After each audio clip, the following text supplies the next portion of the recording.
I'd like to welcome everyone to the 14th day of the session, Monday, January 30th, 2023. I thought I'd do another Today in History. So today in history for January 30th, 1912, a coal mine explosion in Kimmer kills 5. So just a reminder of the challenges that our workers in Wyoming face and have faced for years and years, and the value of some of those products that have occurred for generations now. Chief Clerk, please call the roll. Alaman? Allred? Andrew? Angelos? Angelos? Excused. Oh, Banks? Bear? Berger? Brown? Burkhart? Byron? Chadwick? Chestick? Clouston? Conrad? Crago? Davis? Eklund? Haraldson? Harshman? Heiner? Henderson? Warnock? Jennings? Knapp? Larson Lloyd? Larson JT? Lawley? Locke? Nyman? Newsom? Nicholas? Nemec? Northrup? Oakley? Obermuller? O'Hearn? Olson? Ottman? Pendergraft? Penn? Provenza? Rodriguez Williams? Sherwood? Singh? Slagle? Smith? Stiff? Storer? Strock? Stivar? Tarver? Trujillo? Walters? Ward? Washut? Western? Winter? Wiley? Wiley? excused. Yin? Zwanitzer Dan? Zwanitzer Dave? Speaker Summers? Here. Close it. 61 present, 1 excused. I think before we get into the prayer of the day, I'd like to welcome Representative Newsom back. And hey!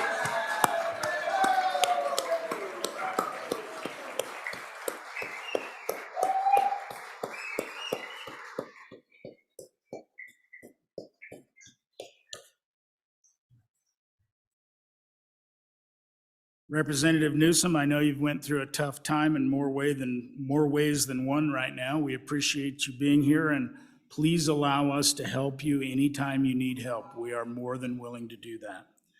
I'm going to do a couple reminders on this today, and I'm going to do one right here. Please remember to submit your ethics disclosure form to the Secretary of State's office. Everybody will be getting a little note in their mailbox. It's due tomorrow. There's still a few members that have not, and I don't know, I can't be disclosed to me, but apparently there's still a few members who haven't got that form in. And with that, I would like to welcome Reverend Bob Thompson from the First Presbyterian Church for the prayer of the day. Please rise. Good morning, and thank you again for the privilege of coming before you to pray for your work. Hear these words from Psalm 24. Lift up your heads, O gates, and be lifted up, O ancient doors, that the King of glory may come in. Who is the King of glory? The Lord strong and mighty, the Lord of hosts. He is the King of glory. Let us pray. Almighty God, as we begin a new week, we acknowledge that you are the beginning of all things. You are the creator, and you have given us a beautiful world to live in. We recognize the beauty of this great state of Wyoming that we are blessed to call home. Lord, we thank you for your creativity. Help us to be mindful that all that we have and all that we see belongs to you. We are only stewards of your creation.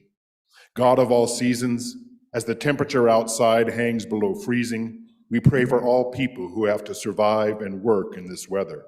We pray for the homeless. Provide them shelter and food through the services of this community. We pray for all who have to work out in the cold, for first responders, for firefighters and police officers, for construction workers, sanitation workers, and all those who work in transportation. We pray you keep them all safe. God, as we gather in this esteemed building for the government of the people, we are aware of your presence and your honor. We know that you are the King of all creation, and that all authority on earth owes allegiance to you. Eternal God, you have plans for us and the power to make them happen. By your providence and through the voice of the people, these women and men have been chosen to serve as representatives of this state. As these women and men serve in this session, we pray for your Holy Spirit to guide each representative. Give each legislature and government worker a knowledge of your will for the world, for Wyoming, and for their communities. Empower them as they serve a public trust beyond any personal gain or glory. May they see that no community or state lives for itself alone, but is responsible to you for peace and for the well-being of all people. God, I thank you for these representatives, for their willingness to serve and the wisdom that you have given them. We ask that you bless their work. I pray for their health and strength during long days of hard work. Provide them energy and clear minds. God, I know that most of these men and women are away from their families as they serve in this capacity.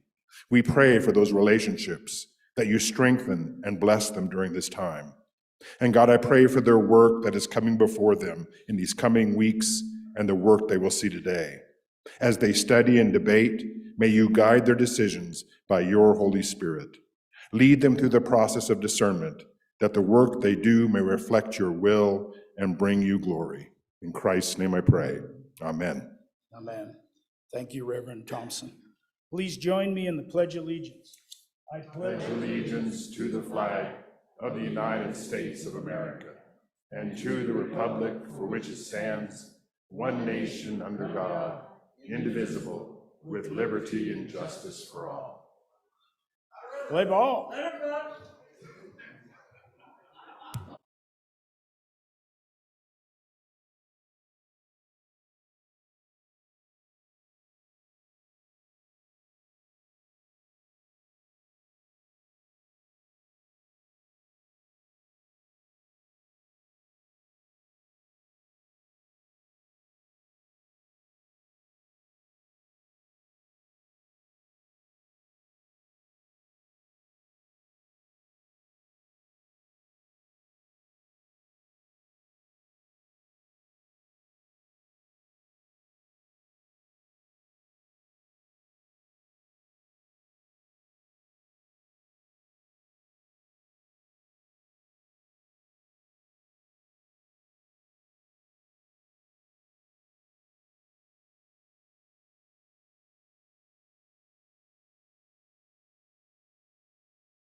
The House will please come to order.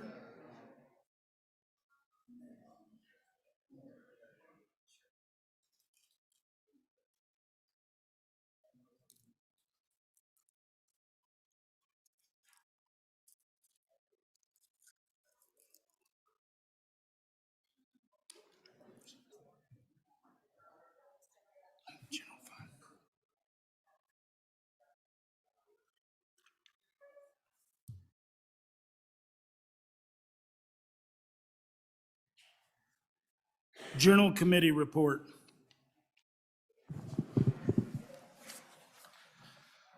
Your Journal Committee reports that the Journal of January 27th, 2023 has been read and recommends that it be approved. Representatives Chestick and Ward. No messages from the Senate. We're at that order of business of introduction, reading, and reference of bills. Mr. Speaker, privilege. Privilege, please. Representative Stivar.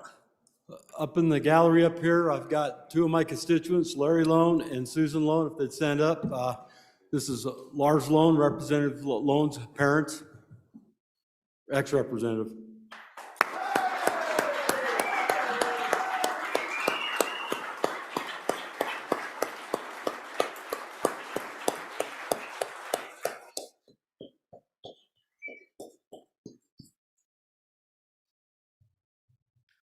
Welcome to the House. Anybody else for a privilege? Nope. We're at that order of business of introduction, reading, and reference of bills. The first bill for our consideration is House Bill 248. House Bill 248, sponsored by Representative Zawannitzer Dan.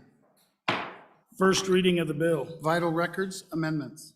House Bill 248 is referred to Committee Number 1, Judiciary. The next bill for our consideration is House Bill 270. House Bill 270, sponsored by Representative Northrup. First reading of the bill. Improvement and Service Districts Limitations. House Bill 270 is referred to Committee Number 2, Appropriations. The next bill for our consideration is House Bill 284. House Bill 284, sponsored by Representative Walters. First reading of the bill. Collection Agency Regulation, Debt Buyers. House Bill 284 is referred to Committee Number 2, Appropriations. The next bill for our consideration is House Bill 256. House Bill 256, sponsored by Representative Locke. First reading of the bill. Property Tax Holiday. House Bill 256 is referred to Committee Number 3, Revenue. The next bill for our consideration is House Bill 194. House Bill 194, sponsored by Representative Andrew. First reading of the bill. Wyoming Freedom Scholarship Act. House Bill 194 is referred to Committee Number 4, Education. The next bill for our consideration is House Joint Resolution 11. House Joint Resolution 11, sponsored by Representative Strzok. First reading of the bill. Animal Drug Availability, Wyoming Agriculture. House Joint Resolution 11 is referred to Committee Number 5, Agriculture. The next bill for our consideration is House Bill 278. House Bill 278, sponsored by Representative Berger. First reading of the bill. Public Access Easements Mapping. House Bill 278 is referred to Committee Number 6, Travel. The next bill for our consideration is House Bill 265. House Bill 265, sponsored by Representative Hornock. First reading of the bill. Public Procurement Late Payments. House Bill 265 is referred to Committee Number 7, Corporations. The next bill for our consideration is House Bill 279. House Bill 279, sponsored by Representative Knapp. First reading of the bill. Voter Identification Requirements. House Bill 279 is referred to Committee Number 7, Corporations. The next bill for our consideration is House Bill 246. House Bill 246, sponsored by Representative Ottman. First reading of the bill. Mountain Standard Time 2. House Bill 246 is referred to Committee Number 8, Transportation. The next bill for our consideration is House Bill 268. House Bill 268, sponsored by Representative Burkhart. First reading of the bill. Wyoming Consumer Rental Purchase Agreement Act Amendments. House Bill 268 is referred to Committee Number 9, Minerals. The next bill for our consideration is House Bill 221. House Bill 221, sponsored by Representative Henderson. First reading of the bill. Domestic Violence Prosecution Amendments. House Bill 221 is referred to Committee Number 10, Labor.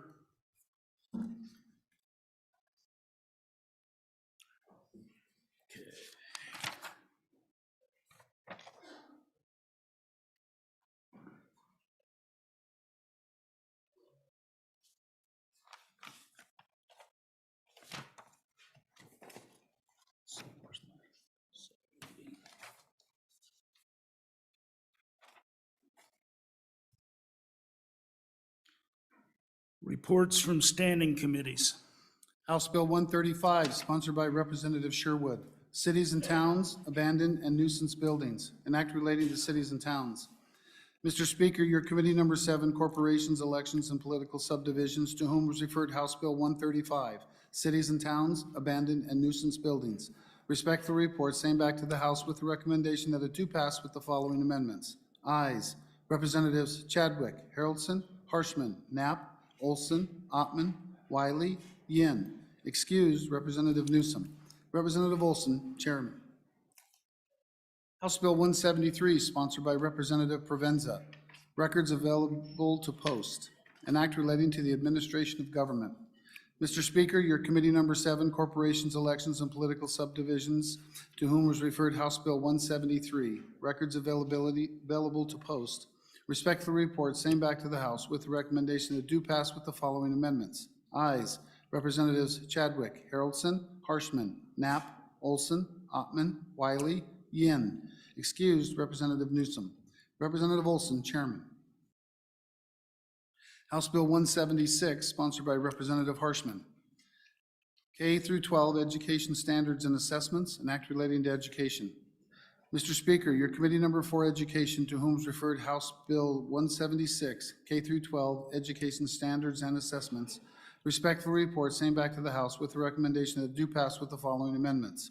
Ayes, Representatives Andrew, Berger, Brown, Northrup, Provenza. Noes, Representatives Allred, Houston, Lawley, Obermueller. Representative Northrup, Chairman.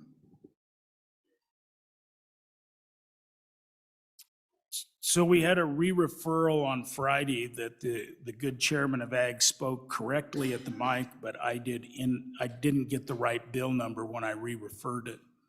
And so actually, House Bill 217 was the one that will be re-referred from committee number 5 to committee number 6. So I just wanted to make that clarification. The chairman made that motion and I got the wrong bill number when I said it. So with that, Chairman Olson? Yeah, thank you, Mr. Speaker. I have a re-referral. I'd like to move to re-refer House Bill 203 to committee number 4, Education. Okay.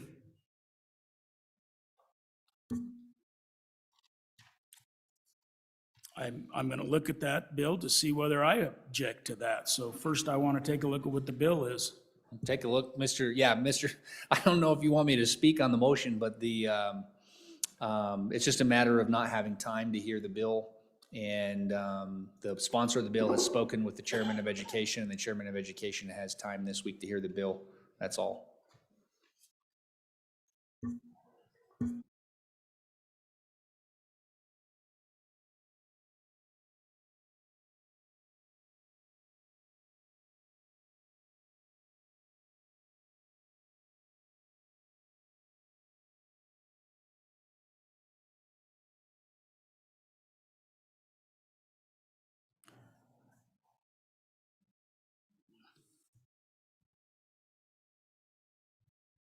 Without objection, House Bill 203 is referred from committee number 7 to committee number 4.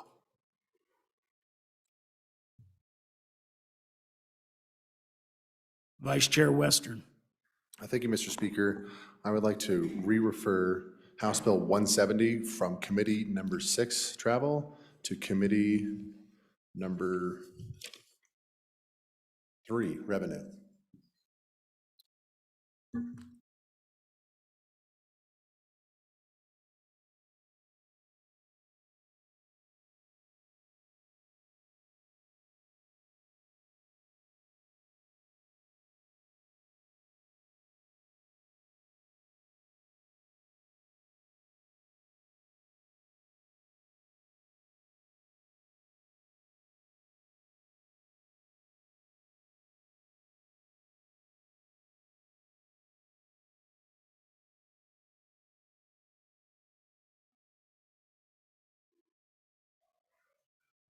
I know.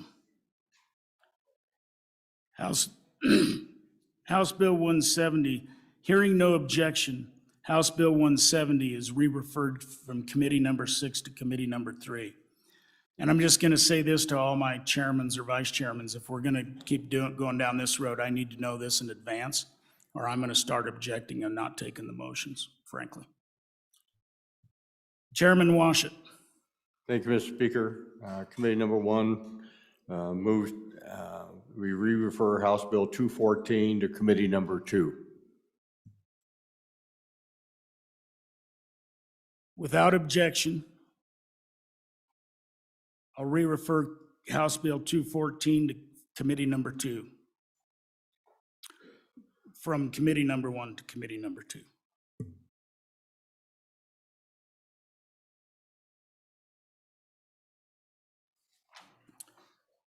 All right, any others? We're at that order of business of bills on second reading. The first bill for our consideration is House Bill 30. House Bill 30, sponsored by Education, Wyoming's Tomorrow Scholarship Program amendments, an act relating to the Wyoming Tomorrow Scholarship Program. House Bill 30 having been read 2 separate times, the question is, shall the bill be read a third time? Hearing no objection, it is so ordered. The next bill for our consideration is House Bill 35. House Bill 35, sponsored by Representative Heiner, daycare certification requirement amendments, an act relating to child care facilities. Chairman Northrup. Thank you. I respectfully withdraw my amendment.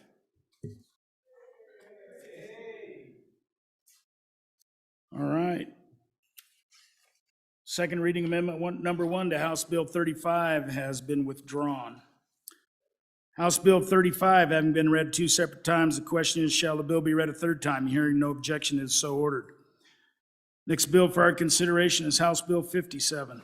House Bill 57, sponsored by Representative Brown, Armed Forces Amendments, an act relating to Defense Forces and Affairs. House Bill 57 having been read 2 separate times, the question is, shall the bill be read a third time? Hearing no objection, it is so ordered. The next bill for our consideration is House Bill 149. House Bill 149, sponsored by Representative Zwanitzer Dan, Protection of Healthcare Workers, an act relating to crimes and offenses. Chairman Zwanitzer. Thank you, Mr. Speaker. Pleased to move second reading amendment number 1 to House Bill 149 and ask for your favorable consideration. The group out there that deals with Alzheimer's disease, which is listed there on line 6 of the amendment, so I can say it, came to the committee, spent some significant time in the interim, as this bill was in the interim in judiciary, has now come before the Labor Health Committee, and certainly asked us if we would consider inserting this language that if you commit violence on a healthcare worker and you're suffering from dementia or Alzheimer's disease as defined in this amendment, would not be a violation, and you would basically be held harmless if you had a previous diagnosis of one of those 2 diseases and you commit workplace violence on a healthcare worker. So ask for your favorable consideration if you'd like to include this in the bill at behest of that organization. Thanks. Anybody for their first time? Anybody for their second time? All those in favor of second reading amendment number 1 to House Bill 149 signify by saying aye. Aye. All those opposed? Second reading amendment number 1 to House Bill 149 has been adopted. House Bill 149 having been read 2 separate times, the question is, shall the bill be read a third time? Hearing no objection, it is so ordered. The next bill for our consideration is House Bill 161. House Bill 161, sponsored by Representative Jennings, loan disclosures for guarantors and cosigners, an act relating to banking. House Bill 161 doesn't appear to have any amendments, so House Bill 161 having been read 2 separate times, the question is, shall the bill be read a third time? Hearing no objection, it is so ordered.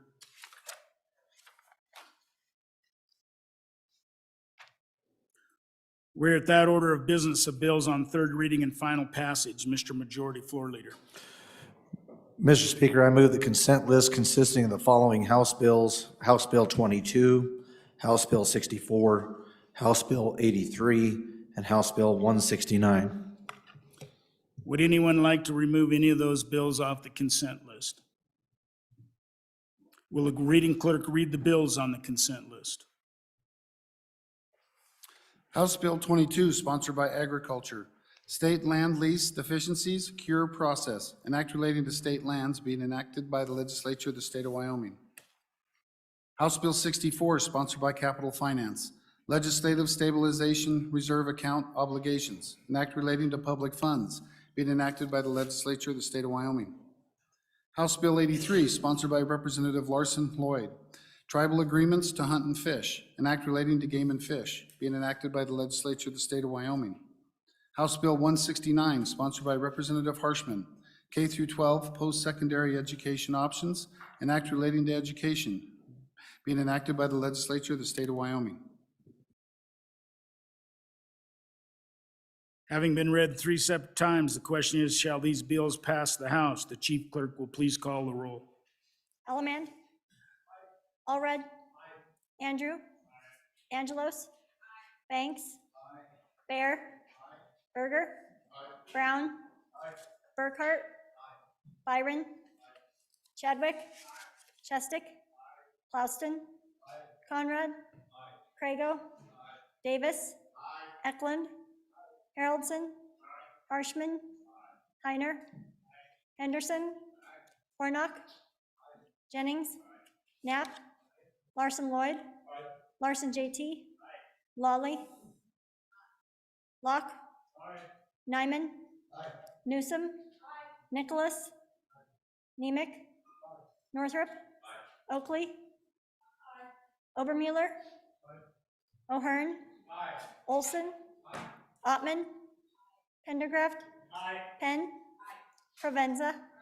Rodriguez-Williams? Sherwood? Singh? Slagle? Smith? Stith? Storer? Strock? Stivar? Tarver? Trujillo? Walters? Ward? Washit?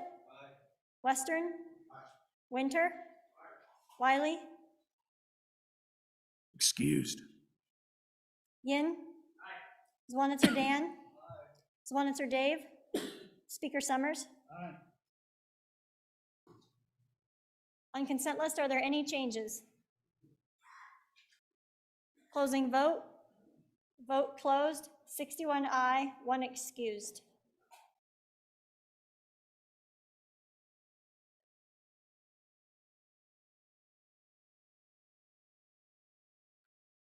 As for House Bill 22, are there any changes? Are there any changes? Closing vote. Vote closed. 61 aye, 1 excused.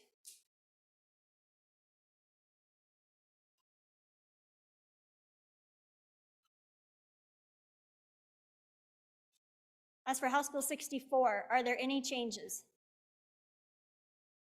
Are there any changes? Closing vote. Vote closed. 61 aye, 1 excused.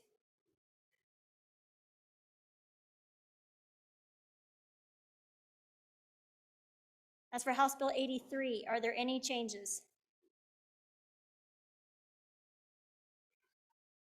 Chestick, aye to no. Further changes? Further changes. Closing vote. Vote closed. 60 aye, 1 no, 1 excused.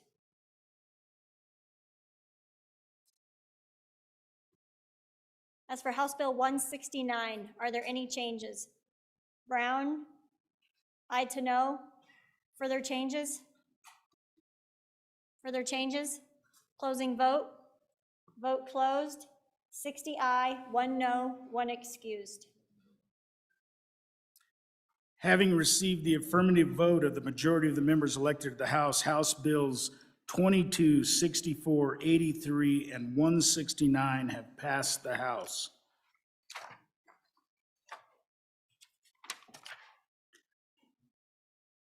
We're at that order of business of bills on third reading and final passage. The first bill on regular reading for consideration is House Bill 66, and we have amendments or a amendment. House Bill 66, sponsored by Representative Ward, prohibiting mask, vaccine, and testing discrimination, an act relating to public health and safety being enacted by the legislature of the state of Wyoming.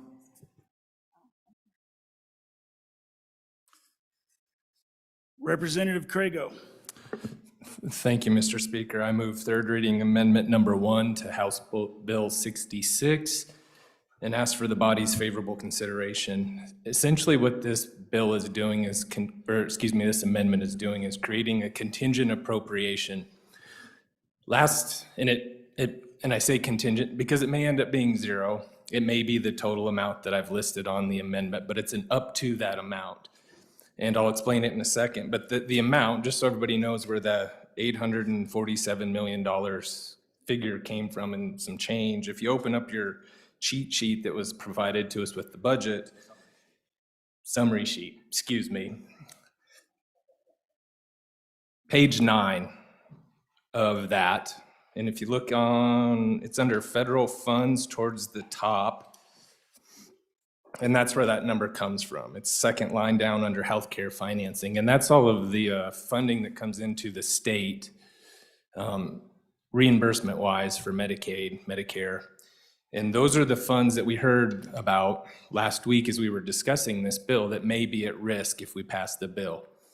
And so I just want us to all have the option to provide essentially an insurance policy for all of our hospitals back home. Because if this bill passes and we end up on the wrong side of an argument with the federal agency that provides this funding back to the state, that money will disappear.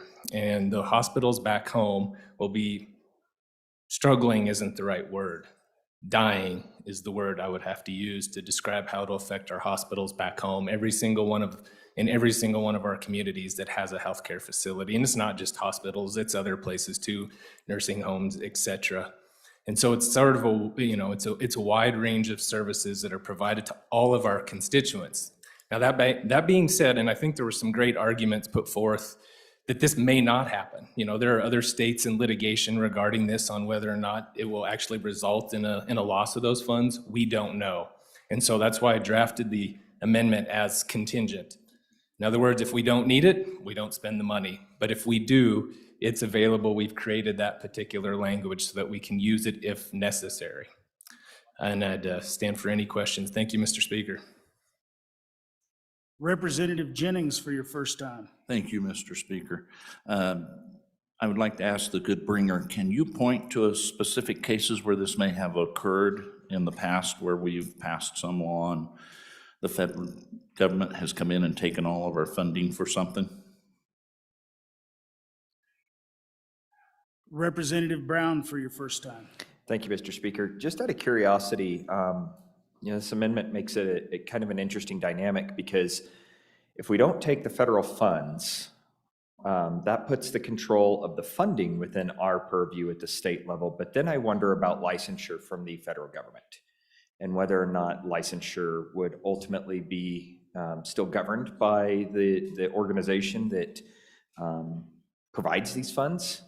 If there's a risk for any of our hospitals to not receive licensure. And so I'm just kind of curious if we were to adopt this, what maybe some of the unintended consequences might be.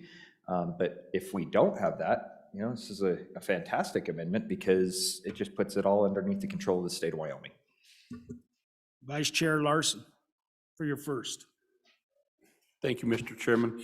In response to the question that was posed back here, has this ever happened where federal funds have been taken before? And I would take his question to mean anywhere, but I will share with you that within the state at our institution of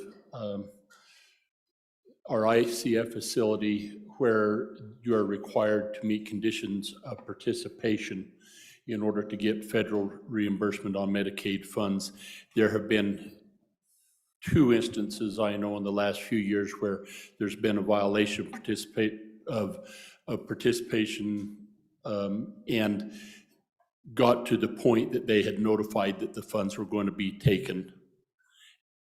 They made the corrective actions and they were not taken, but they were dead serious because they had violated, and it was a staffing ratio and it was some other things, but they do have an enforcement arm on that. Representative Penn for your first time. Thank you, Mr. Chairman. On and against this amendment, this is a bailout. This is, trying to rescue businesses from poor choices in the past. In publicly traded companies, they intentionally make an attempt to avoid a controlling share. First, this one individual can have 51% of their company, because then they can call the shots. Hospitals and places throughout the state and this country have made poor business choices to allow their business to be controlled by an entity that sometimes, controls 65% of their business. And when they change the rules, there's nothing that you can do. So on and against. Representative Heiner for your first time. Mr. Speaker, thank you. I'm sure the good bringer of this amendment has done a lot of research. His profession requires research in case law and all those kind of things. But just a quick search on other states that have similar laws that this one is trying to enact. I counted 17 states that have such a law already. So did they go about putting an amendment such as this into their statute for the same reasons that the bringer has mentioned, on and against this amendment? Representative Henderson for your first time. Thank you, Mr. Speaker. I speak in favor of the amendment, and I just refer to the objective, I think, of the bill as anti-discrimination. This is an insurance policy, but I had a constituent contact me, very concerned if this bill were to be passed, that they would be forced into early retirement because they're asthmatic, or they have asthma. And this would affect them significantly, and they would feel like they were discriminated against. So I think there are situations out there that we don't know about, maybe haven't considered, where it would have an unintended consequence. So I think an insurance policy is a good idea. Thank you. Representative Alleman for your first time. Thank you, Mr. Speaker. I've heard a lot of the speculation that if this amendment doesn't pass or this bill does pass, a lot of speculation, we're going to lose that, or we might lose this. Maybe we'll lose this. I can tell you one thing. The people of Wyoming will lose freedom if this amendment passes and the bill doesn't. I do know that one for a fact. I'm against the amendment. Thank you. Chairman Washut for your first time. Thank you, Mr. Speaker. In regards to the question from the district in the northern part of our state, some of us in the room are old enough to remember when Wyoming tried to resist the federal government with drinking age, raising our drinking age to age 21. And the threat was that we would lose highway funding if we didn't. And Wyoming stood pat for, I believe, 3 years, pushing back, saying, no, we're not going to raise our drinking age.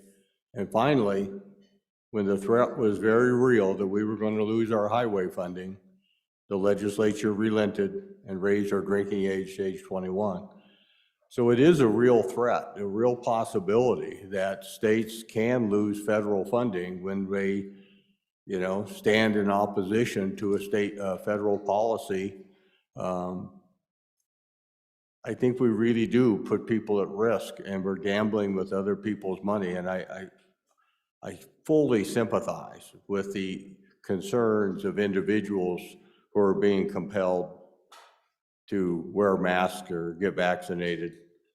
I understand that, but the consequences to our healthcare providers and others, not just healthcare providers, which this amendment addresses, but others as well, our airports, places that are contracting with federal operations, all potentially could be at risk. And we're gambling with their livelihoods and their operating funds and their ability to stay in business. And we're putting them in a very untenable situation. So I think the amendment has some merit. Representative Hornock for your first time. Thank you, Mr. Chairman.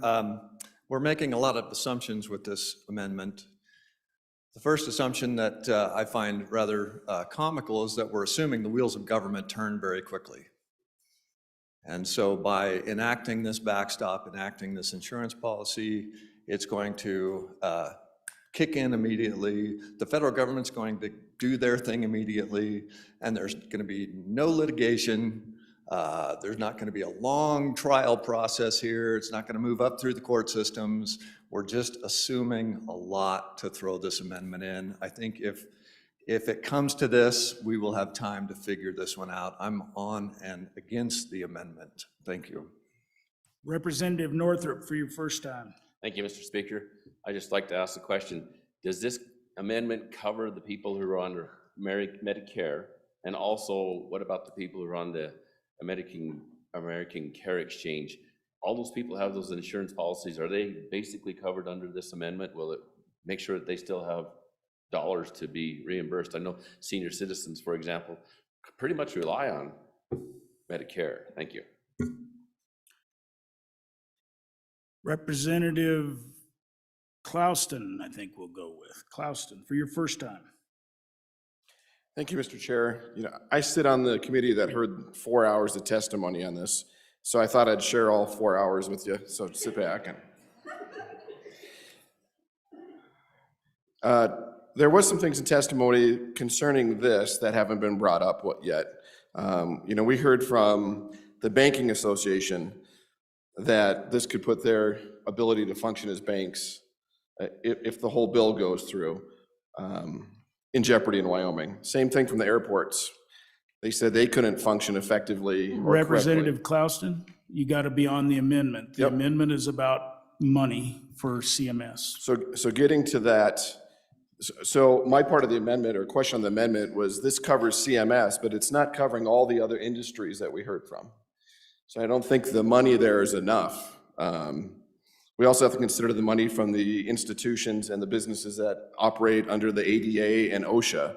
They also too would lose funds and have to have those funds included in such an amendment, along with the nursing homes, the schools, the public health, and the nursing homes. So I think we should, if this passes, maybe look at another amendment where this actually covers everyone who's going to lose their ability to work in Wyoming. Representative Eklund for your first time. Chairman Eklund. Mr. Speaker, I'm in favor of this amendment, and I think I can argue both sides of it. If the medical people have started taking this on and this federal money, and they use it as part of their business model, and this legislature doesn't think that's a good plan, and then the state would have to take it over if the money wasn't sent to our states. So maybe that would be a good way to get them weaned off of what appears to be a bad business model. Either way, we probably should look at this. I don't know when they would reject this funding, when that would happen, but we should have this kind of as a trigger in place in case the money doesn't come before we meet again. And it shouldn't be a problem if we're pretty sure that the federal government wouldn't do it, then let's go ahead and put this in place as a stopgap, and that's been talked about. But I think it's probably a good plan. Let's find out how much state funding we want to do. Representative Lawley for your first time. Thank you, Mr. Speaker. I am on and for this amendment, and I want to speak to the issue of speculation. This isn't wild speculation. Last year, January 13th of 2022, the United States Supreme Court heard two cases involving the Medicare and Medicaid services on the issue of the mandate. I personally listened to those oral arguments. I'm that kind of a nerd. And I honestly did not agree with the final decision of the United States Supreme Court. But as a constitutional conservative, I do believe that the Supreme Court has spoken on this issue of the right of that agency to make these kind of mandates, whether I agree with it or not. So it's not, in my view, wild speculation about what they can or can't do or might do. So again, I am on and for the amendment. So just a reminder, we usually don't name the court, even the highest court. We don't really, you didn't refer to a specific case, so that's good. And we generally don't say liberal or conservative at the mic. With that, Representative Oakley for your first time. Thank you, Mr. Speaker. Very briefly, because it's been said, but we've talked a lot about assumptions or speculation. But I think it's really important to keep in mind that this only goes in place if it does happen. This covers the 850 million or thereabouts only if it's taken from our good healthcare providers, only if they actually do lose this. So we do this sort of a thing all the time as far as statutorily, if this, then that. So we're not doing anything like making assumptions. We're not creating law that then's going to create another problem. It is only if this happens, then we would provide the funding. So it doesn't hurt us to make plans in essence. Representative Locke for your first time. Thank you, Mr. Speaker. Just very quickly, it's kind of interesting, one of the major arguments here, of course, continues to go back to two things: government regulation, federal or state, and federal government dollars. And at the end of the day, the one thing that I'm fairly confident with, because many of us have knocked on the doors, and I think most people would argue this, that it's going to be this argument that federal dollars is going to trump individual freedom. That's a very tough argument from the perspective. The Wyoming people, I know at least in my case, in my district, they spoke very clearly on this. Yes, I know it's a tricky issue. Yes, I know I'm not going to solve it standing right here before you today. But at the end of the day, federal, caving to the federal dollars, compliance is not going to make this easier. This will come again, and they'll attempt to steal. The situation may arise again where they try to take individual freedoms again. So I'm on and against this amendment. We need to stand our ground and take our courage back. Thank you. Representative Ward for your first time. Thank you, Mr. Speaker. I am on and against this amendment. Just a reminder, my bill doesn't keep you from wearing a mask. You just can't make other people wear a mask, and my bill doesn't keep you from getting a vaccine. You just can't make other people get the vaccine. Just a few weeks ago, a state in our far eastern corner, that's also called home of the Big Apple, their Supreme Court ruled against a vaccine mandate. So this is not decided, and there are other states who have passed laws like this. Again, on and against. Chairman Zwanitzer for your first time. Thanks, Mr. Speaker. And again, this amendment is just on the reimbursement from CMS. So specific to the amendment and what we're talking about here, I mean, you're talking about your hospitals and your nursing homes if you want to play this game of chicken. And I will submit to you, you can't afford to do this because they can't afford to operate in 80% of our hospitals in this state. So what this amendment asks for is a backstop. And we heard some testimony, people saying, oh, they would never do this. They won't not send us some money. That's not how this process works. This process works because we submit receipts and they reimburse us. So they don't have to not send us money. They just have to not pay us when we turn in the bill and say, you're not in compliance with our laws. We don't have to reimburse any of these. And that's $75 million a month. And that money goes to your critical access hospitals. It goes to your nursing homes. It goes to pretty much everything that provides care for the elderly, the disabled, all of the other population groups we keep talking about on this floor, right? And I'll tell you that if we don't have this in the bill and we lose this game of chicken with the feds, it's going to take a month minimum to call us back in the special session, right? You're not going to get that $75 million back in the back end, and you're not going to keep some of our critical access hospitals who have less than 18 days of cash on hand right now. And we're actually doing pretty well right now. So if you're going to take this step and say, hey, your choice, hospitals, nursing homes, is to either violate federal law or violate state law, I would probably submit to you they're going to violate state law, and they can be subject to whatever we want to throw them because they're not going to risk this. Is it fair? Is it right? I don't know, but you don't risk people's lives. So we can talk about freedom all you want, but if you don't have life, you don't have freedom. And if you don't have health care, you don't have life, right? So if we're going to take this step and you really want to do this, just make sure there's a backstop, because if we lose the game, you can't afford to be playing with this many people's lives who are in the hospital, in your critical care facilities. Representative Banks for your first time. Thank you, Mr. Speaker. On and against the amendment. Currently, there's 13 states that allow legalized marijuana. In the federal government's eyes, that's still illegal. Have they pulled federal funding from those states? No, they haven't. So I think we're, again, under the assumption that if we just throw money at this, the problem is going away. That's not the case at all. We heard from our federal delegation that the way you beat the federal government is call their bluff and go to litigation. And I think that we have standing in there far more than just say, well, let's just throw $900 million there and wash our hands of it. So on and against the amendment.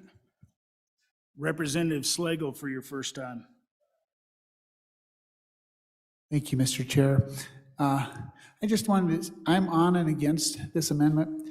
I wanted to just say, there's a hospital in my district that I talked to, and they're losing $100,000 every month. And part of that is because Medicaid is not paying their bills, which people are on. And I'm not sure it's really the position of the state to step in and backfill what the federal government can't already do. Thank you. Representative Pendergraft for your first time. Thank you, Mr. Speaker. On and against the amendment.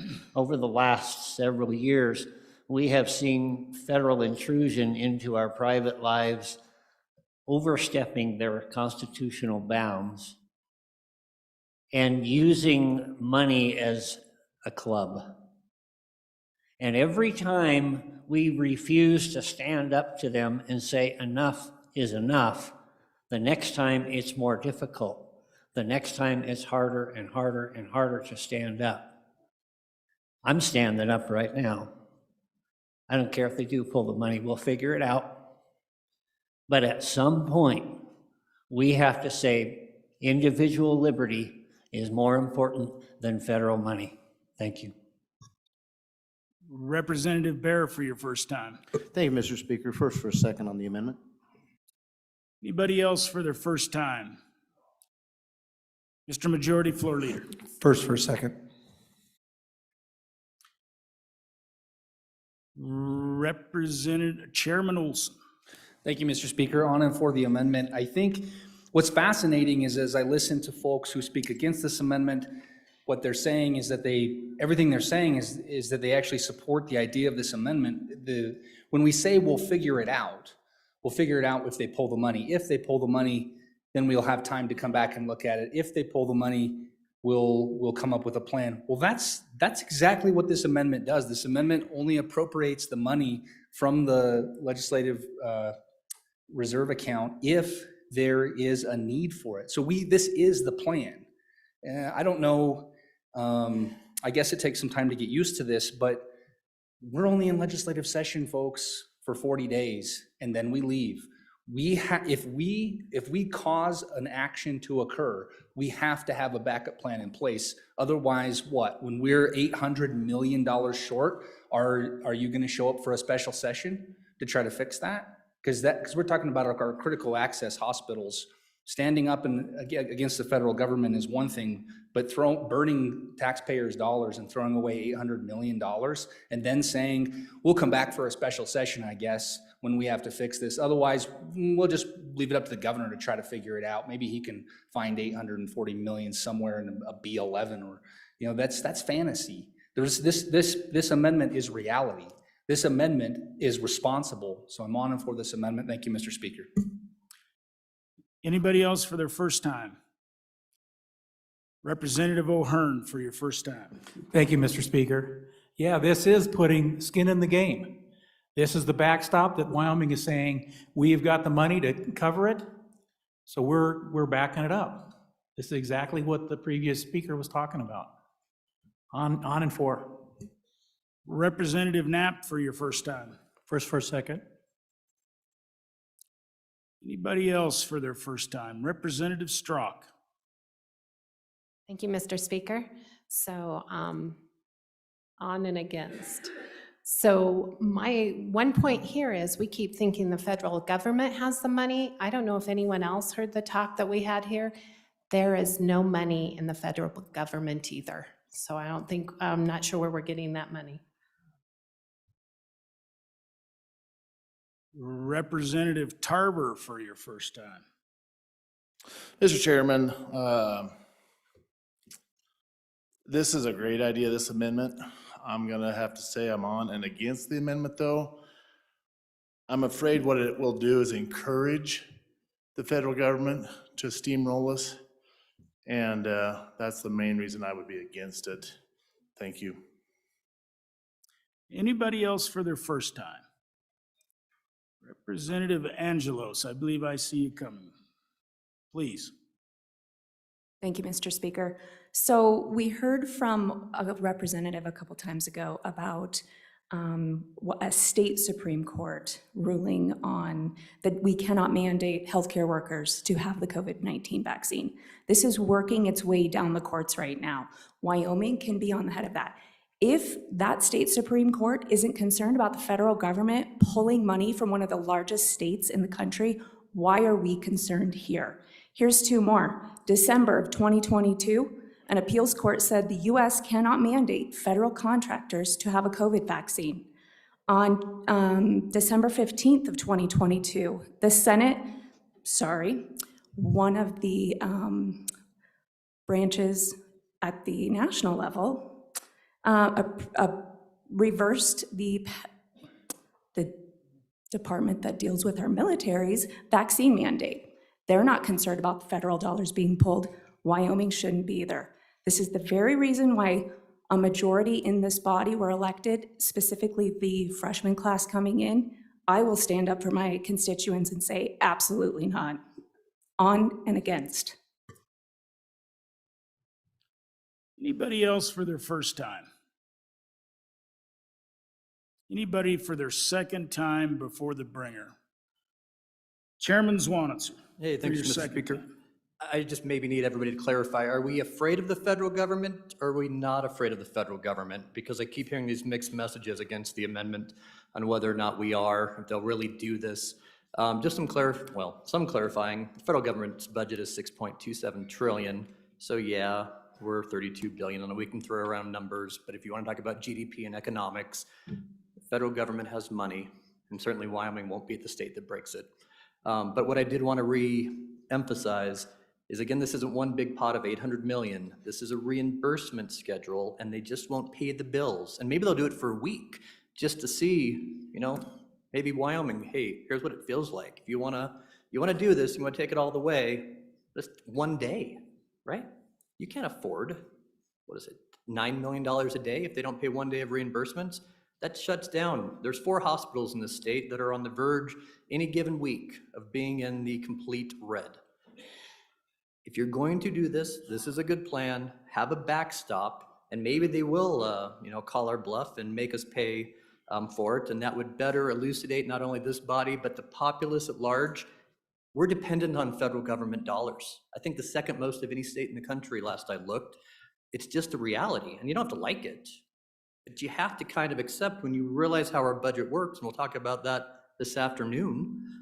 It is just the fact that if you don't want to pay much, much higher taxes, we are reliant on federal government dollars in many of these areas. And so in this area, if you want to take this policy step, skin in the game is a nice way to say it. I like money where your mouth is, because eventually all of these decisions are financial related, right? We're talking federal dollars, we're talking state dollars, we're talking private insurance.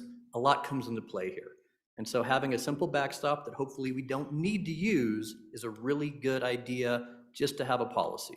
Because again, it takes a long time for us to come back in special session, 20 to 35 days, depending on how the call goes out. We can't afford to be gone for a week if they call our bluff on this. Representative Pendergraft for your second time. Thank you, Mr. Speaker. Just a comment. We've heard a couple of people say this is a simple backstop, this is a backstop, this is a plan. I would suggest it's none of those. It's a complicated issue. We don't have a lot of the facts. We don't know what we'd really be facing yet. At best, it's a guess. And it seems to me that every time I see some guess from some government organization that tells us what something's going to cost or not cost, they really, in the end, don't know. Again, on and against. Chairman Eklund for your second time.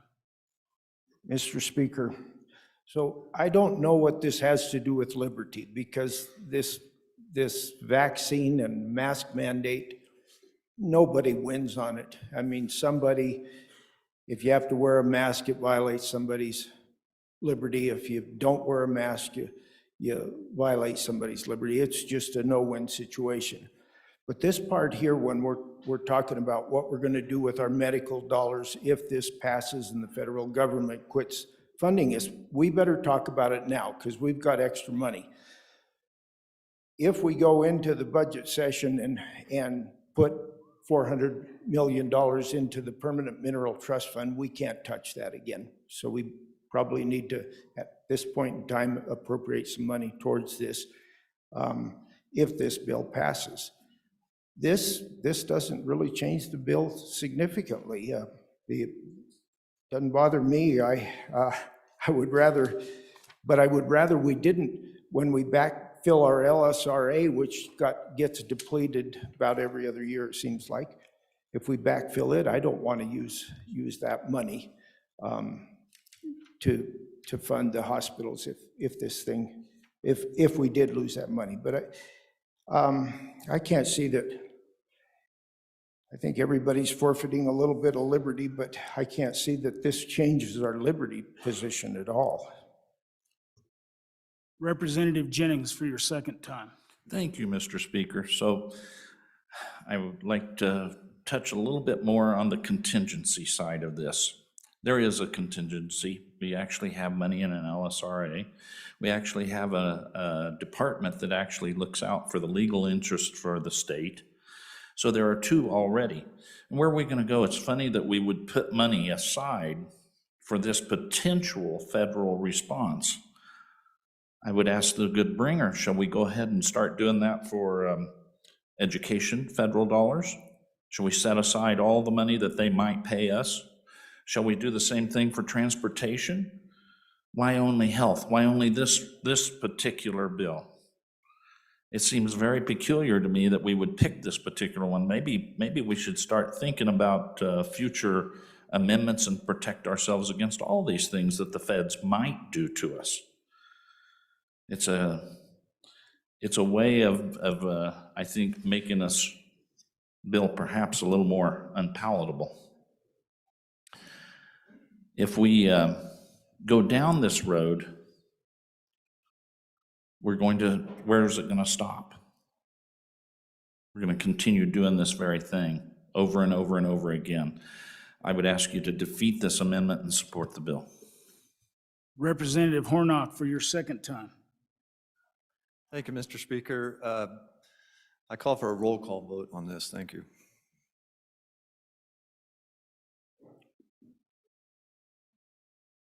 So in order to invoke Rule 12-4, is that what you're doing, Representative Hornock? If you're going to do it, you're going to look it up in the rule book, and you're going to do it right.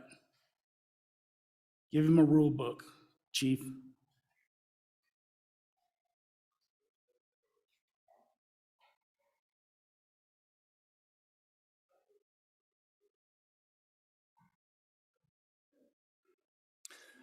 Mr. Speaker, I do call for the ayes and noes on this amendment.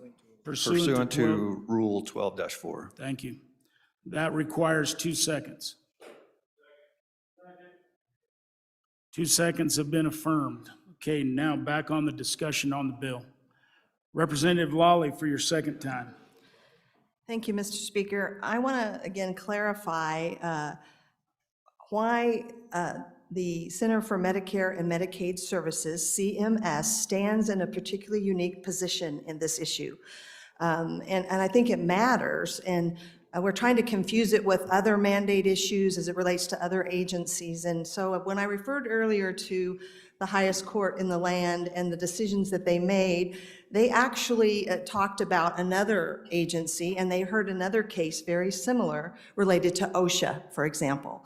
And in the OSHA case, they determined that OSHA didn't have the authority or the unique nexus to make the mandate, and they basically determined those OSHA mandates were unconstitutional. So but in the CMS case, they specifically spoke to and drew a direct line to the responsibilities of the Center for Medicaid and Medicare Services, what they do, and why they have a unique right to enforce mandates. I already said I didn't really agree with that decision, but it's clear, but it tells us why this amendment is needed, in my view, because the state of the law and that backstop, that protection. So I just wanted to clarify that, and I am again on and for the. Vice Chair Larson for your second time.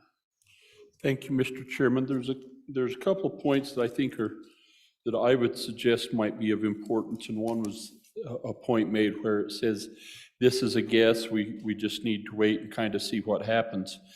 Well, this body tries not to guess so the point of the good chairman of labor is that we recognize that we're only here once a year, and so we have to somewhat anticipate what will happen as we pass a bill or other actions are taking place. And we know, it is not a guess, we know that we take $847,854,106 in healthcare financing to cover some of these healthcare costs. Who does it cover? It covers our hospitals.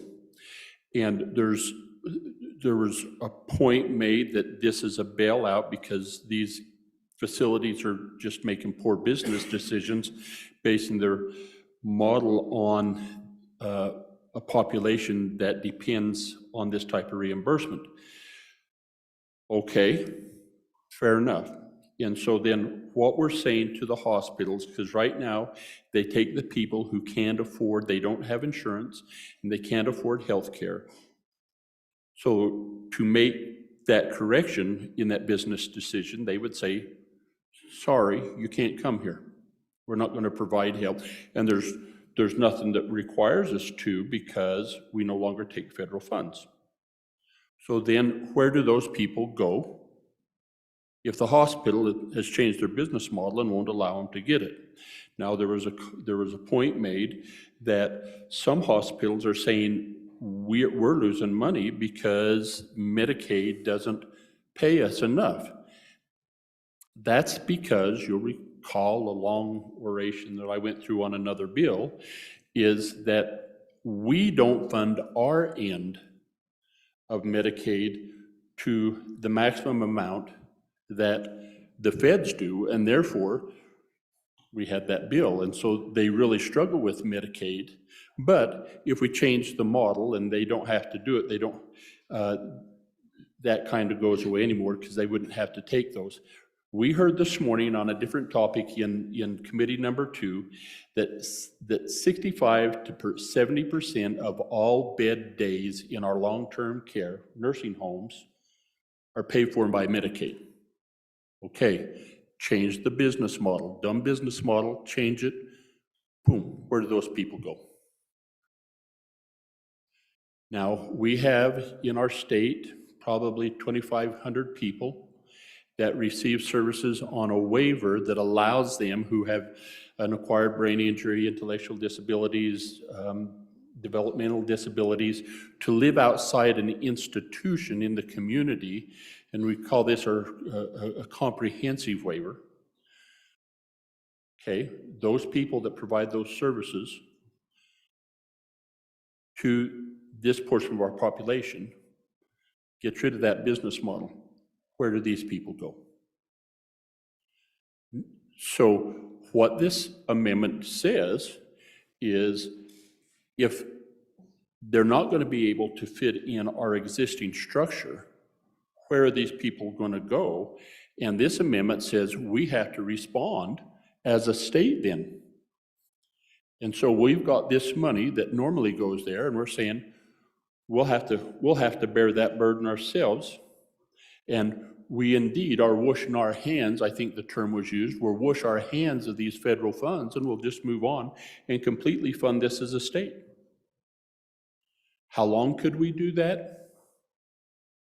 That's speculative, I suppose, but this amendment just says that if there's a change in the business model, we know what the actual dollars are. Maybe we won't have to use all that, but we have to be ready to start being able to infuse those dollars in if those changes are made. Now, if you don't want to provide those services to these populations in your community, you can, we'll have to explain that.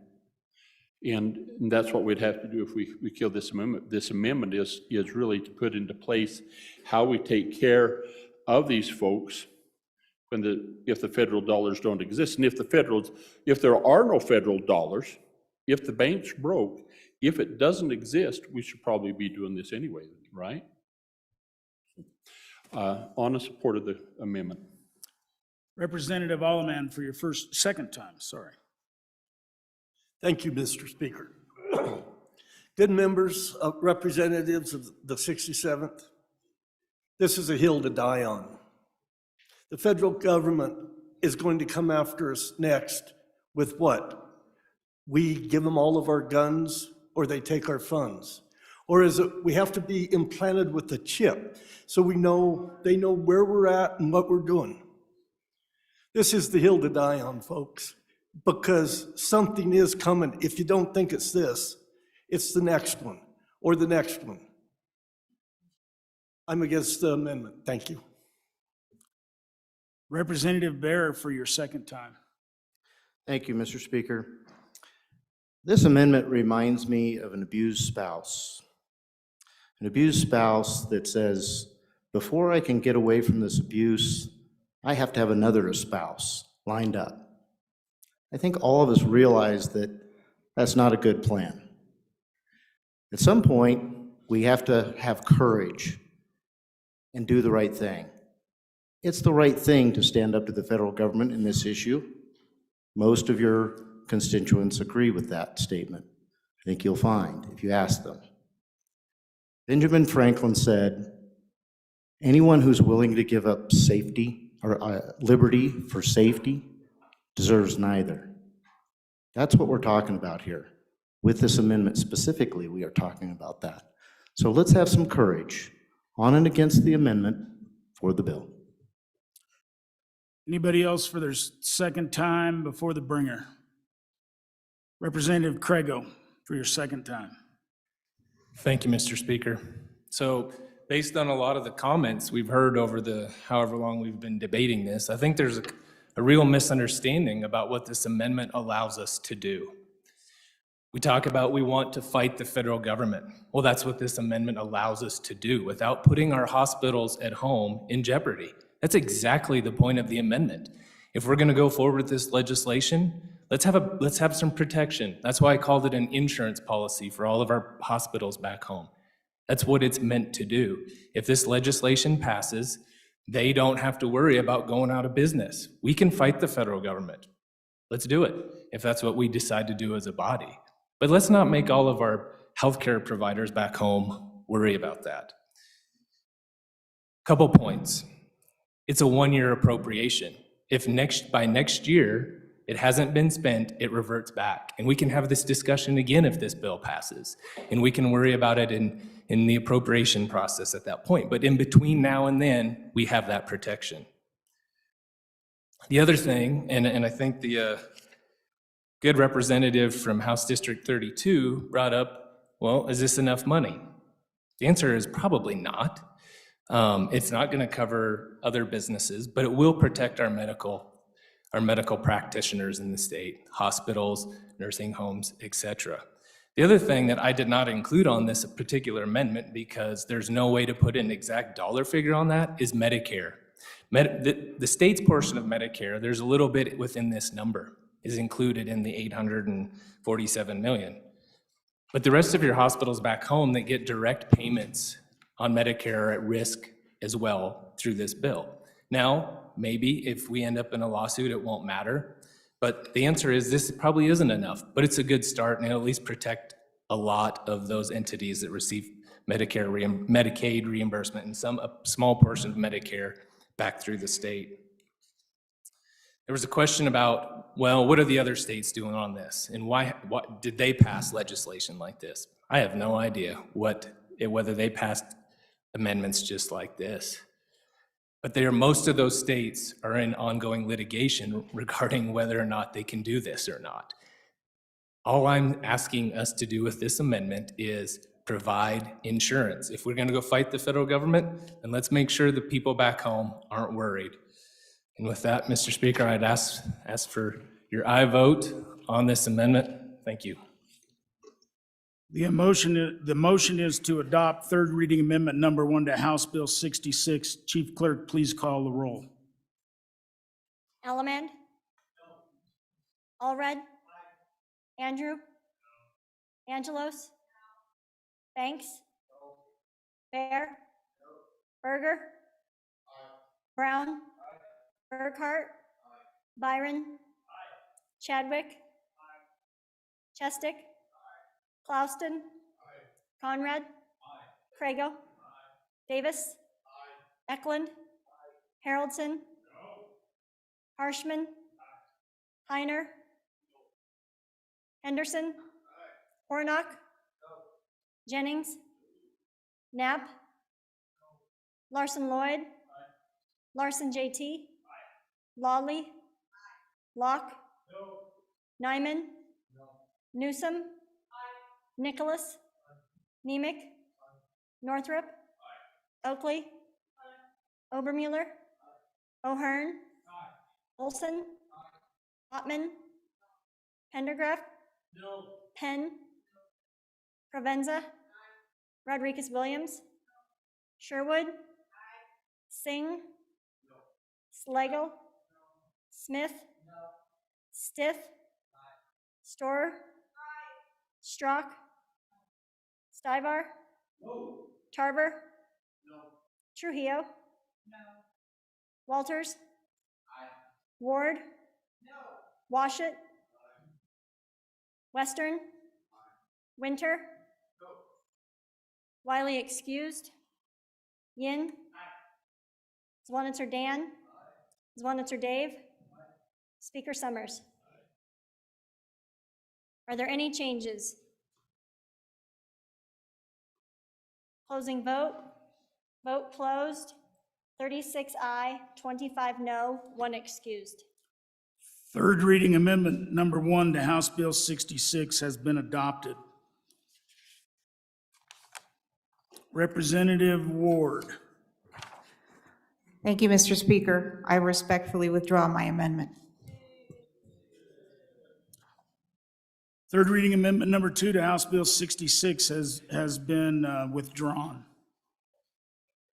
Yep.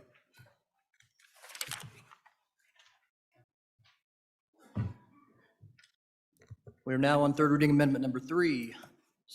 Mr. Speaker.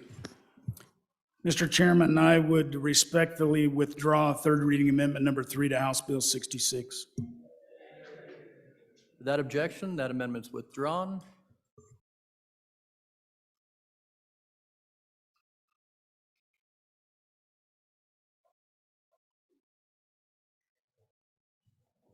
Representative Walters. Thank you, Mr. Speaker, and I'll respectfully withdraw amendment number 4 to House Bill 66.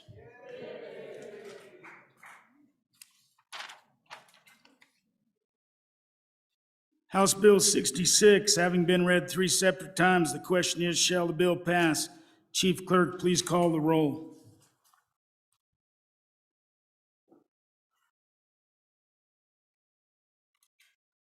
Allemand? Allred? Andrew? Angelos? Banks? Bear? Berger? Brown? Burkhart? Byron? Chadwick? Chestick? Klauston? Conrad? Crago? Davis? Eklund? Haroldson? Harshman? Heiner? Henderson? Hornock? Jennings? Knapp? Larson Lloyd? Larson JT? Lawley? Lawley? Locke? Nyman? Newsom? Nicholas? Nemec? Northrop? Oakley? Obermuller? O'Hearn? Olson? Ottman? Pendergraft? Penn? Provenza? Rodriguez Williams? Sherwood? Singh? Slagle? Smith? Stiff? Storer? Strock? Stivar? Tarver? Trujillo? Walters? Ward?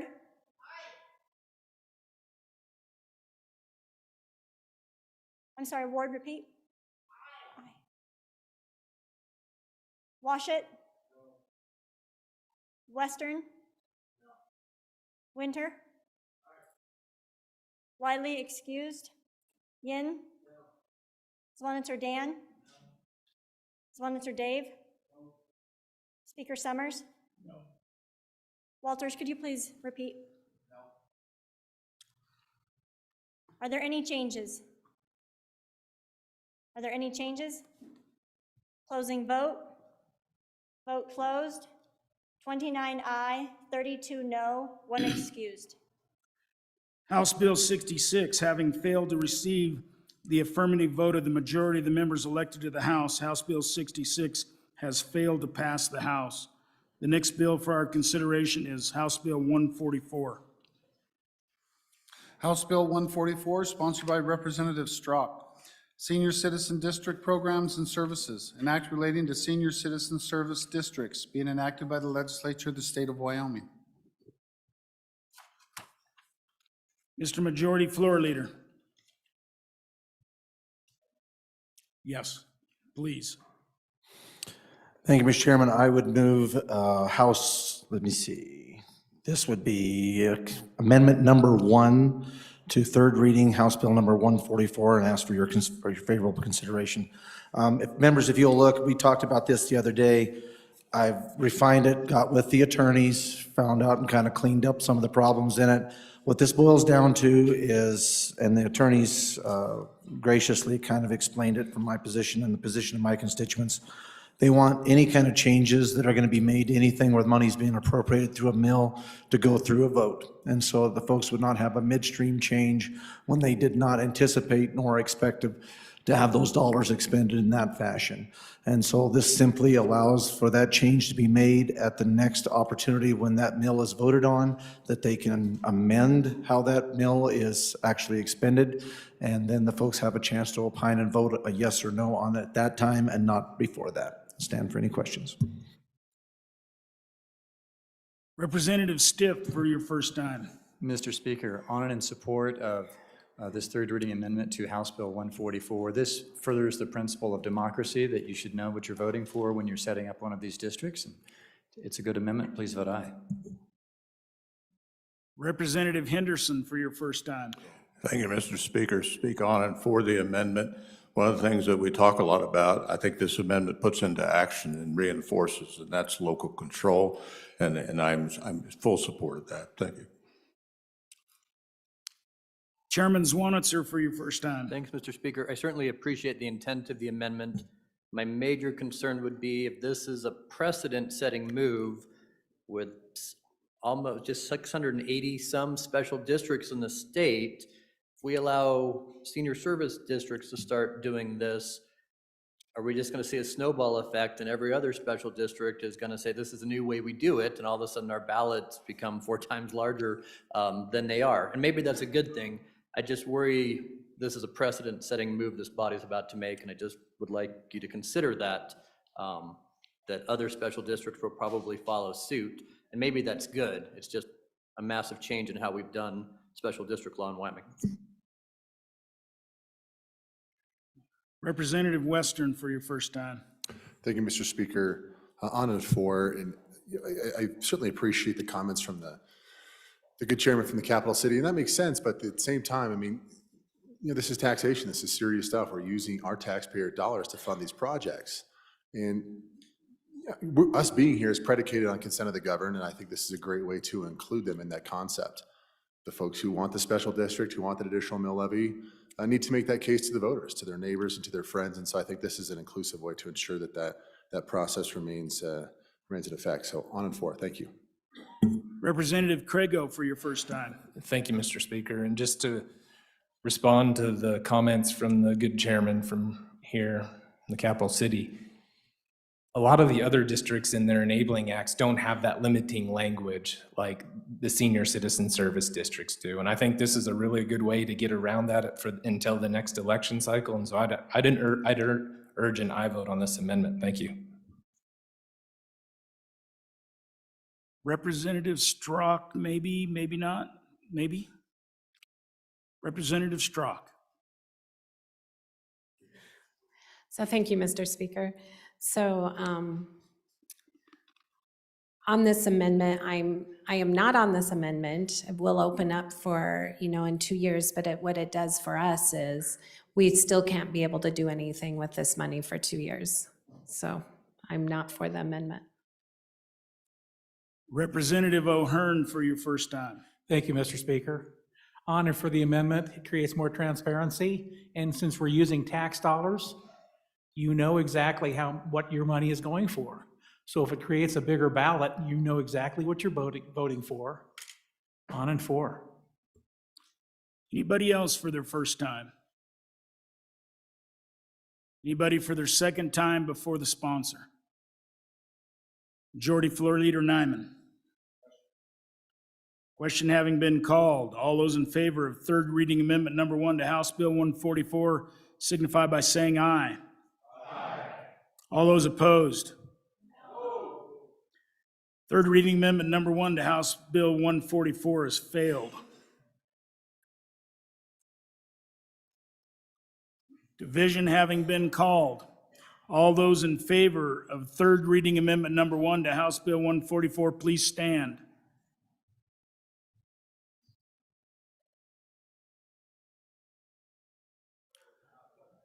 More than. It fails. What? Oh, it passes. Yeah, passes. Sorry. Representative Henderson. Thank you, Mr. Speaker. I bring third read amendment number 2 to House Bill 144 and ask for your favorable consideration. One of the things I learned early in my legislative experience, and it's been very rewarding, is to look at the current statute in the Green Book and look at the stricken language very closely. I'd refer you, please, to page 2, line 15. It says the words, "the expansion of existing programs." And my amendment is asking for consideration to replace those words. And here's why. If you look at the paragraph above it, line 9, it's speaking to facilities, operational expenses, utilities, and recurring expenses.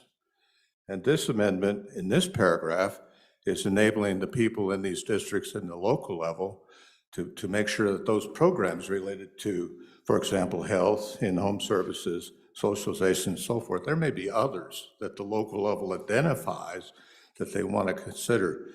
But for those that are in place, the programs, there's a difference between programs and facilities and those things I spoke of earlier. So I'd ask for your aye vote, and if there are any questions, I'd be glad to answer them. If there are no questions, I call for the question. Representative Henderson, would you make sure you moved that, just didn't bring it? Yes, sir, Mr. Speaker. Thank you. I move third reading amendment number 2 to House Bill 144. Anybody else for their first time? Anybody for their second time, sensing the need to vote? All those in favor of third reading amendment number 2 to House Bill 144 signify by saying aye. Aye. All those opposed? Third reading amendment number 2 to House Bill 144 is passed. Chairman Zwanitzer. Thank you, Mr. Speaker. I move third reading amendment number 3 to House Bill 144 and would ask for your favorable consideration. What this does is tighten the language on page 2, line 23, that we've talked about a lot here so far on these kind of separate entities, and even if they are nonprofits, can your mill levy tax dollars go to help fund improvements even in these nonprofit facilities that aren't directly under the control, shall we say, of the Senior Citizen Service District. And so you'll see it is a corrected copy if you haven't refreshed your page lately. It originally just said it had to be under the control of the Senior Citizen Service District. I also, at the behest of some good attorneys in the room, added other governmental entities because in some areas of the state, the county government has relationship sharing things. But what I'm attempting to do with the amendment is to ensure any of the taxpayer dollars from the mill levy to fund the Senior Citizen Service District are withheld under the complete control of that service district, or at least of the government, because I certainly don't want taxpayer dollars going to fund private entities that can make a private profit. So that would be my amendment. Would ask for your favorable aye vote. Representative Strzok, do you want to speak to this amendment or not? Okay. Question having been called. All those in favor of third reading amendment number 3 to House Bill 144 signify by saying aye. Aye. All those opposed? Third reading amendment number 3 to House Bill 144 has been adopted. Representative Strzok. Thank you, Mr. Speaker. I move House Amendment number 4 for House Bill 144. I ask for your favorable consideration. And what it is, when a senior citizen service district has an excess of 25% or more above the amount needed for its necessary expenses, what was listed with the food and the main things that they're really worried about, that we may use those excess funds for the expansion of district programs and services authorized under this act for the time period beginning with the effective date of this act and ending the next time a ballot proposition to oppose a mill levy is submitted to the resident electors under at that time. The expansion of district programs and services shall be included on the ballot proposition and shall be approved by the resident electors before any expansion continues to occur under this act. So really we're asking, mostly what it is, we're asking for us to be able to start expanding it after this, but then it will go on the ballot the next time. Thank you. Speaker Pro Tem Stiths for your first time. Mr. Speaker, on and against amendment number 4 to House Bill 144, there are, I think, 2 problems with it. One is that it sort of defeats the purpose of what we did a few moments ago by making sure that the voters know what they're getting. Right, that's a pretty important principle. And so we just reaffirmed that in our prior amendment number 1. So let's stick with that by voting this down. A second reason to vote against this amendment is that I don't think it quite works, because special districts are required for their budgets. They don't impose just a straight mill levy. They're now required to prepare their budgets, submit that to the county commissioners, and then the county assessor translates that into a mill levy. So you might have up to 4 mills that you're authorized to do, but your budget might only require that you spend 3.7 mills. So this phrase, if you're at 25% of what's necessary, then kind of by definition, the county commissioner should not be approving it. So I think there's a kind of a technical problem with the amendment as well. So on and against. Thank you. Anybody else for their first time? Representative Ottman for your first time. Thank you, Mr. Chairman. Just a question for the body. Number 1, do we even know what this says right now with all these amendments? Number 2, we're talking a lot about what the constituents and the people there would want. And that's well what we should do, because we are representatives. But I would ask you, the representative for this district that this bill is concerning is the one that's brought this bill and is asking. So let us keep that in mind as well. They have money that they're wanting to use on a facility to improve that facility and to assist the people that are in that district. I have not heard testimony, maybe there has been, that anyone in that district is opposed to this. So I hope that we can do whatever it takes to allow them locally to do what they need to do to keep this facility up and running rather than a new construction project in the future. Thank you. Representative Larson for your first time. I think, just remember that it just changes it statewide for every senior citizen center, and we're saying that the folks that put these funds into place should have a say on this. And I appreciate the good work. In fact, I like the bill and support the bill. I just think that the taxpayers should have a say on what the funds are used for, and would encourage you to defeat this amendment. Anybody else for their first time? Minority Floor Leader Yin for your first time. So, thank you, Mr. Speaker. So maybe a question to the bringer of the amendment, if she's able to answer. How many senior citizen districts would this actually affect? Would it just be the senior citizen district that wants to do that expansion of services? Are they the only ones that have 25% over the necessary services? Because the good representative that brought the last comment says it does affect the rest of the state, but if only one district is eligible, then maybe it does only allow that one district to really work with what it needs. Chairman Zwanitzer for your first time. Thanks, just some discussion and throwing it in here. And so first, on a previous speaker, yes, the county commissioners get to oversee, quote unquote, the budget, but they don't get to argue it and say, no, you've proposed too much or your operating expenses need to be cut. It's kind of, I'd say, a courtesy, maybe a little bit more than that, but they have to go before and have that oversight just to make sure it's really more for auditing fraud related to make sure they're not doing anything weird and nefarious, but it's certainly not a conversation of, no, we're gonna ask you to cut program services, move money around.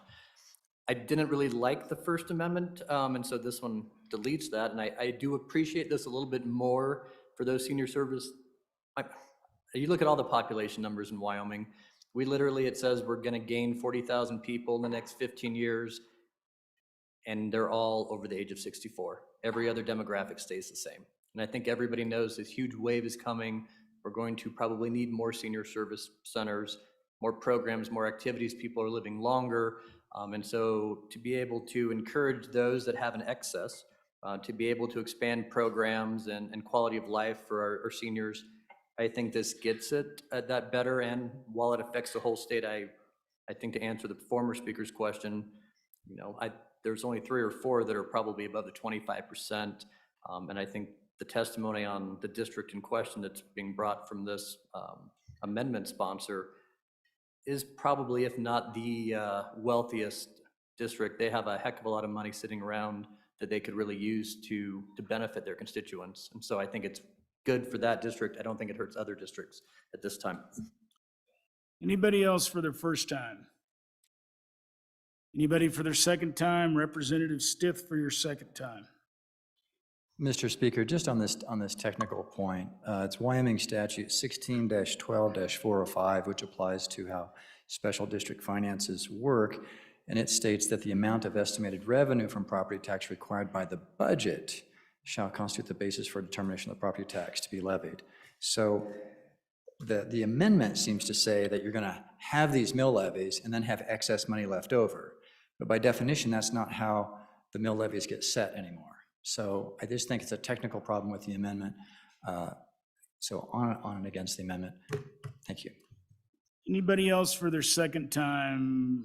Representative Yin for your second time. So, thank you, Mr. Speaker. So with regards to the Special Districts Act, the Senior Citizen Special District is its own chapter in the counties, which does let the Special District Act take hold if it isn't already decided by the Senior Citizen Special District Act. So I think, and I'm not quite sure, and maybe the good lawyer knows of the statute in the Senior Citizen Special District, that if the Board of County Commissioners has already set that mill levy, and that mill levy was set on the ballot, that's the approved mill levy that's been approved. I don't know that Special District Act applies to the Senior Citizens District Act chapter because it's a different chapter. Anybody else for their second time? Representative Strong.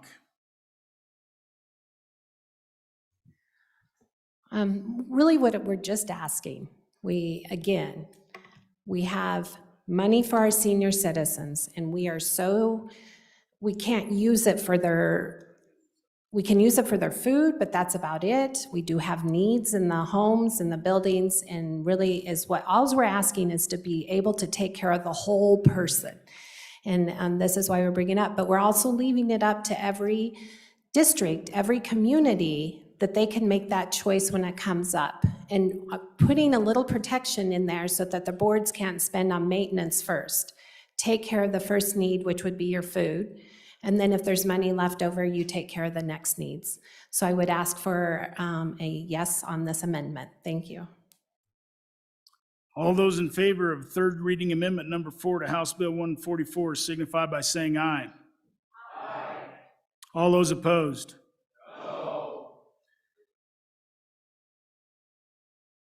Well, House Bill, third reading amendment number 4 to House Bill 144 has failed.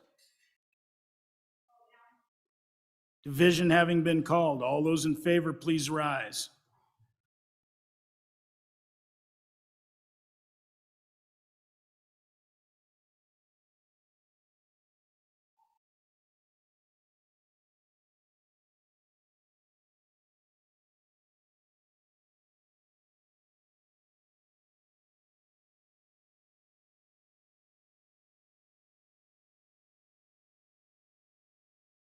Oop, you had another one popped up.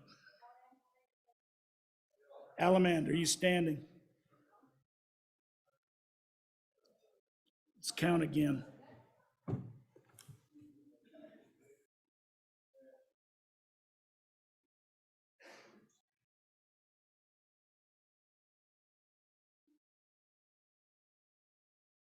$25.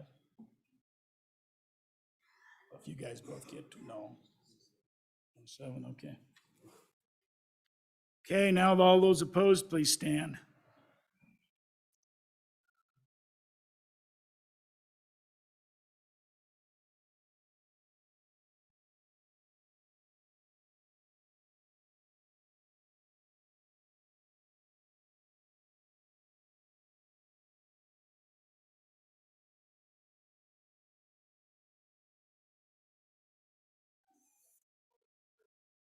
Third reading amendment number 4 to House Bill 144 has failed. House Bill 144 having been read 3 separate times, the question is, shall the bill pass? Chief Clerk, please call the roll.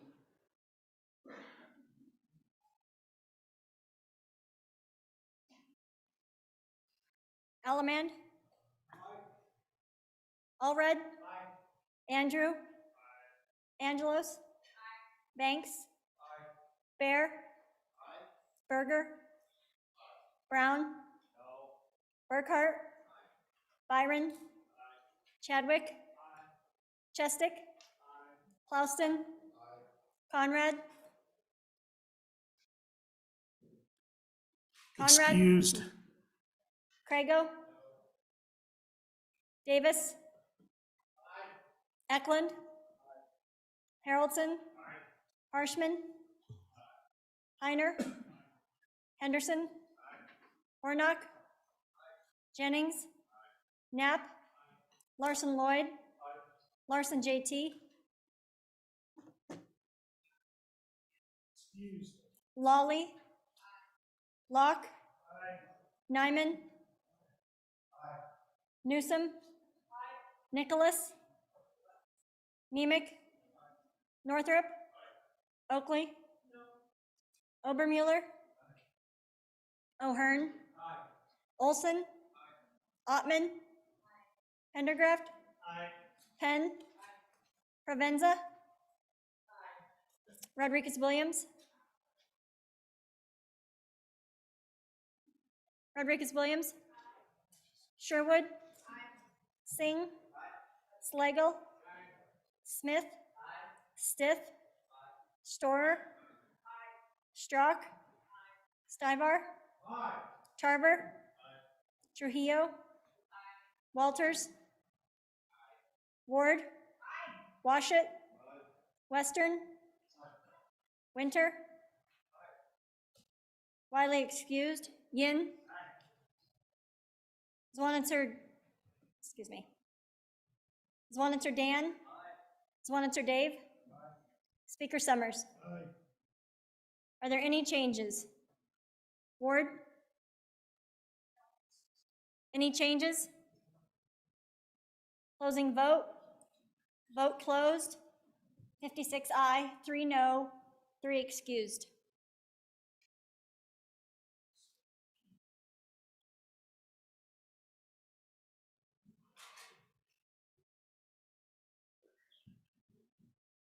House Bill 1. Having received the affirmative vote of the majority of members elected to the House, House Bill 144 has passed the House. Mr. Majority Floor Leader. Mr. Speaker. Representative Ward. Thank you, Mr. Speaker. In accordance with Rule 5-6, I move that House Bill 87 be re-referred from Committee Number 3 Revenue to Committee Number 5 Agriculture.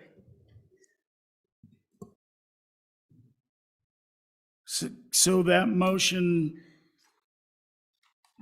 requires 5 seconds. So the seconds, please rise to that would equal 5. That's 5 seconds. So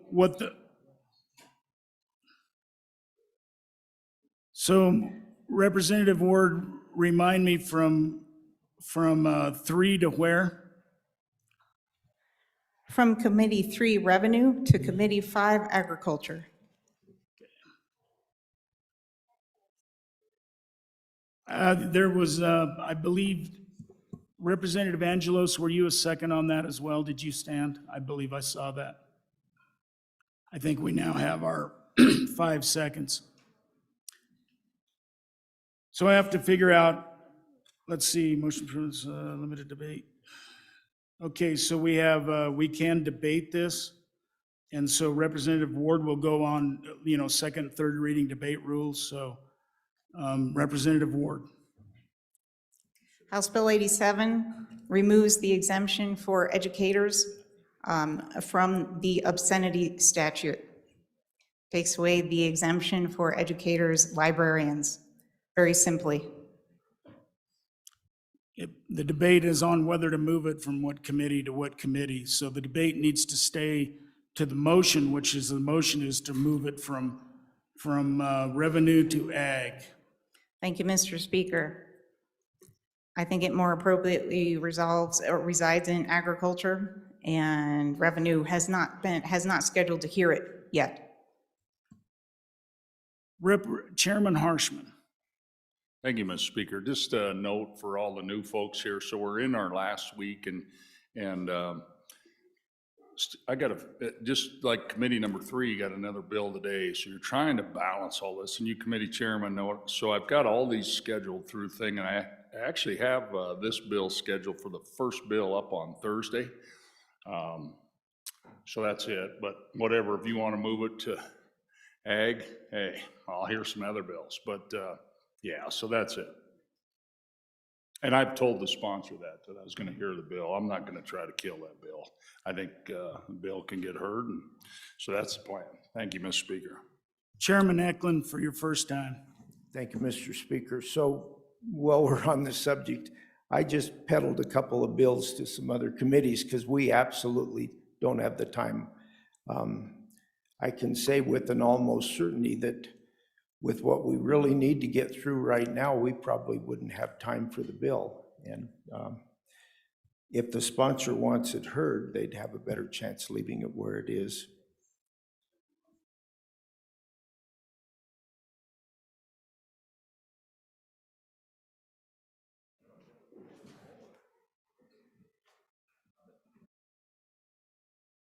Mr. Speaker, for your first time. Mr. Chairman, thank you. I'm on and against the motion. I've sent a lot of bills out evenly to all committees. Everybody's got a lot of bills to hear in a lot of committees yet. And so I'm on and against this motion. Okay, anyone else for the first time? Representative Yen, Minority Floor Leader Yen. Thank you, Mr. Chairman. So maybe a good question to the bringer of the motion is I would like a little bit more detail on why the Agriculture Committee is the proper committee to hear crimes of obscenity over the Revenue Committee. What are the pros and cons of hearing it in agriculture versus hearing it in revenue? Thank you. Okay, thank you. Any other member for the first time? First time, going to move to second time. Any members? We had 5 members speak on this. Anyone for their second time? Seeing none, to the mover of the motion, Representative Ward, if you want to bring us home on this. I have nothing to add except, thank you, Mr. Chairman, except this is the first time I've heard that it will be heard. I didn't know that till just now.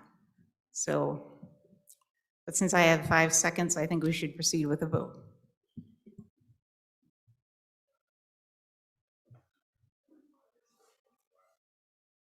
All right, all those in favor of moving House Bill 87 from committee number 3 to committee number 5, signify by saying aye. All those opposed? No. The motion has failed.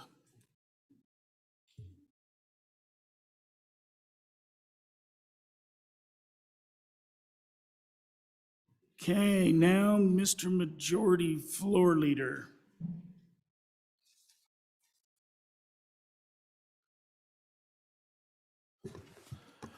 Mr. Speaker, I move that the House resolve itself into the Committee of the Whole to consider only the budget bill, House Bill number 1. Mr. Majority Floor Leader, are we going to have a little lunch first?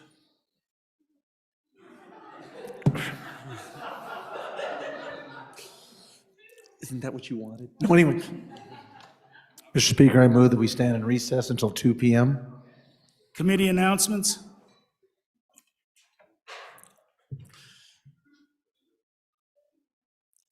Chairman Olson. Thank you, Mr. Speaker. Your committee number 7, House Corporations, Elections, and Political Subdivisions, will meet immediately upon noon recess to consider 3 bills, HB 141, Party Affiliation Changes, HB 103, Political Party Affiliation Declaration and Changes, and House Bill 207, Change in Party Affiliation, in E005. Chairman Northrup, I see you've escaped that mic down there where you get beat up all the time. Chairman Northrup. Thank you, Mr. Speaker. Hey, today we're having an education, House Bill 151, intimidation of election. Oops, that's not it. House Bill 51, House Bill 201, Hathaway Fallen First Responder Scholarships, House Bill 167, Wyoming Teachers Shortage Loan Repayment Program. Chairman Nicholas.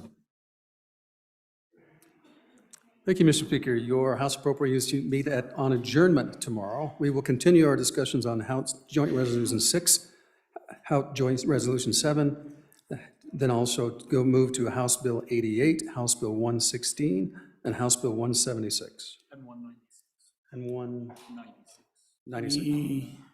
Any other chairman announcements? Not, you've heard the Majority Floor Leader's motion. All those in favor say aye. All those opposed, no. We stand in recess until 2 p.m.